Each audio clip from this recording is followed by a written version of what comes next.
Hey, I wanted to talk about the learning abilities that we all have. So, we as human beings, we are the smartest, right? And that is what makes us different from the millions of other things that the nature has around us. Our learning abilities is what makes us unique. It is what makes us different. It is what makes us the best. Because we can think. We can think beyond our existence. We can think beyond where we are. We don't think in a linear way. Like everybody else, I mean like everything else, like the animals and the trees, they think in a linear way, right? And we as human beings, we can think beyond that linear way of thinking. We can think beyond ourselves actually, and this is what makes us unique, our learning ability. But tell me one thing, when we talk about nature, when we talk about the natural things around us, and when we talk about the learning abilities, the things that we can learn from nature, we start saying to ourselves that because we have a certain degree, because we have a certain certificate, or because we have already had a few years of experience, we do not need to learn new things. We know enough. We know everything.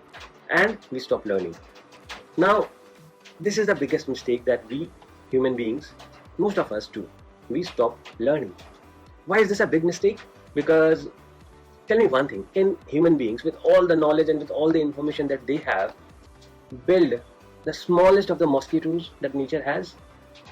No, we can't. Now, when we cannot even do what nature has, even to the smallest of the things, why do we think that we are smarter than everybody else or everything else around us? We are not.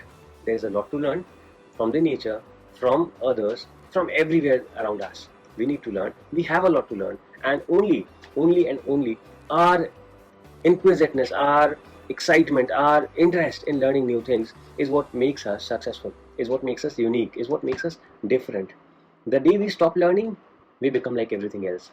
Everything else, I mean, like a tree, like a grass, like a grasshopper, like a mosquito, like a lion, like a tiger. We no longer are human beings. If we have stopped learning, if we have stopped innovating, if we have stopped doing new things, we are no longer human beings. You are no longer performing the task that you were made for. You were not made to do something, or you were not made to do same things for the last 10, 15, 20, 25 years. Oh no, you were not. You were not made to just grow up, get a degree, get married, have child, grow old, and die one day. No, you were not. I was not. We human beings were not made for this. We were made for something greater, something big. And if you are not achieving it, if I'm not achieving it, then what are we doing?